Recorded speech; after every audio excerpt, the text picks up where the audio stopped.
होता है, लेकिन पूरावासी सौभाग्यशाली है कि जिन्हें गतिबद्ध चारित्रात्माओं का साहित्य प्राप्त होता है, महावीर वाणी श्रवण करने का अवसर प्राप्त होता है। उस महावीर वाणी को श्रवण करके अपने जीवन की दिशा और दशा को व्यक्ति कैसे बदल सकता है। श्रवण बहुत महत्वपूर्ण, आगम की वाणी को श्रवण करना। और कहते हैं कि जो भगवान की वाणी को श्रवण करता है वह व्यक्ति कभी जिंदगी में गहरा नहीं होता। जो आगम की वाणी को पढ़ता है और उसका स्वाध्याय करता है वह व्यक्ति कभी भूख नहीं करता। और जो आगम वाणी का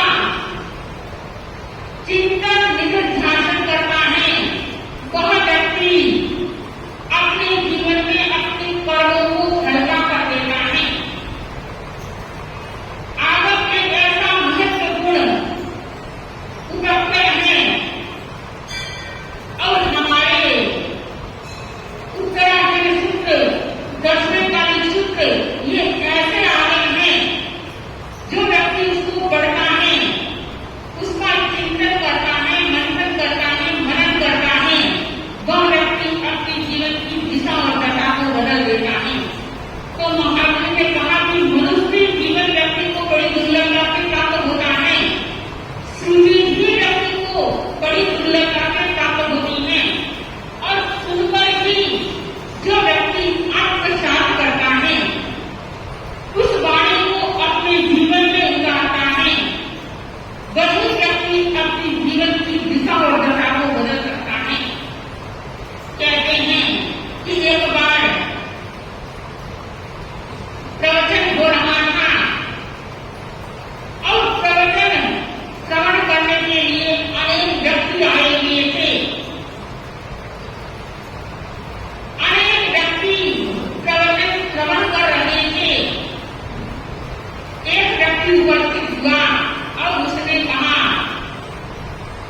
कि आपका प्रवचन बहुत अच्छा हो रहा है, लेकिन मेरे जीवन में रूपांतरण होने नहीं हो रहा है।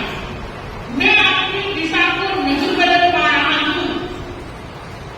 और संत ने कहा कि ये व्यक्ति प्रतिदिन प्रवचन में आता है, प्रतिदिन प्रवचन सुनता है, लेकिन जीवन की दिशा नहीं बदल रही है। इसे बोध पाठ देना चाहिए। और व्यक्ति की जीवन की दिशा और दशा कैसे बदलती है। संत पहुंचे हुए थे और उस संत ने उस युवक को कहा कि भैया बाजार में जाओ, एक बोतल शराब की लेकर आओ। वह व्यक्ति बाजार में गया। आज तक कभी शराब को नहीं छुआ, लेकिन आज संत ने कहा है कि तुम्हें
पियो, लेकिन फिर भी मुझे सावधान कर दिया और मैंने कंठों से नीचे एक बूंद भी नहीं उतारी। और फिर संतों ने कहा कि बोलो भाई, शराब का नशा आया या नहीं?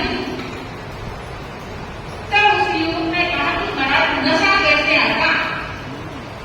नशा तो जब आता जब मैं अपने कंठों से नीचे और उसको पीता, लेकिन आपने तो मुझे पहले ही सावधान कर दिया।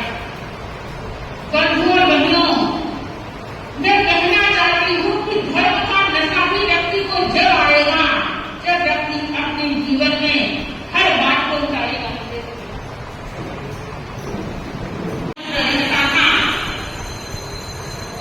उसका पिता गोभद्र कहते हैं कि बचपन से ही पिता का छाया सिर से उठ चुका था और गोभद्र भी ऐसा सावक था जिन्होंने अपनी अंतिम यात्रा संपन्न करके देवलोक में उत्पन्न हुआ और देवलोक से प्रतिदिन कहते हैं कि शादी करने के लिए न्याय में पेटियां लेता था। धन की, वस्त्र की और आभूषणों की 99 पेटियां प्रतिदिन स्वर्गलोक से शाली भट्ट के पास आया करती थी। और कहते हैं कि शाली भट्ट के 32 बहुरानियां थी। प्रतिदिन जो वस्त्र पहनती, जो अलंकार ग्रहण करती, दूसरे दिन वो पूरा दान में पहनती। ऐसा उनके सामने भी। और जब कहते हैं कि राजा स्वयं को पता लगा और राजा स्वयं ने सोचा कि मेरे राजकीय नगर में भी ऐसा धनाढ्य व्यक्ति रहता है जिसके पास में इतनी संपदा है, इतना वैभव है, इतना ऐश और आराम से रह रहा है। बंधुओं और बहनों, ये ऐश और आराम, धन और संपदा उस व्यक्ति को प्राप्त होती है जिन्होंने पूर्ण भोग में करनी की है। शादी भट्ट भी लगता है कि पूरे जीवन में अच्छी करनी की थी। उन्हें सब कुछ प्राप्त था और इतना सुखमय रहता था कि कब सूर्य उदय होता है, कब अस्त होता है, पता ही नहीं लगता। राजा सैनिक का मन हुआ कि मैं शाली भट्ट को देखने के लिए जाऊं और राजा सैनिक भट्टा सेठानी के घर पर पहुंचा और भट्टा सेठानी ने चाकर ऊपर अपने लाडले को कहा कि बेटा, आज हमारे नाथ आए हैं। एक शब्द सुना, नाथ, और शब्द सुनते ही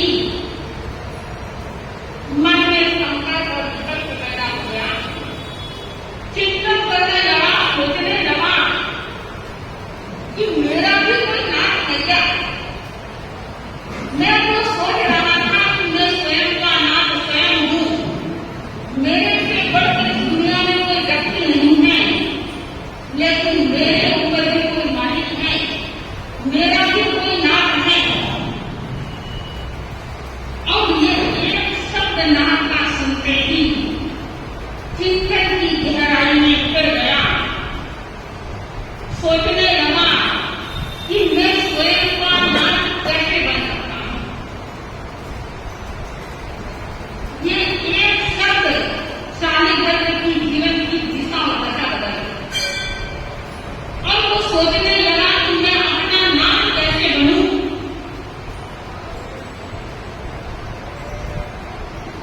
और मां ने जब ये नाथ के शब्द कहे तब शाली भट्ट ने कहा कि नाथ आया है तो जितने धन संपदा वैभव चाहिए देखो और खरीद लो। तब मां ने कहा कि नाथ खरीदने की चीज नहीं होती, ये तो अपने मालिक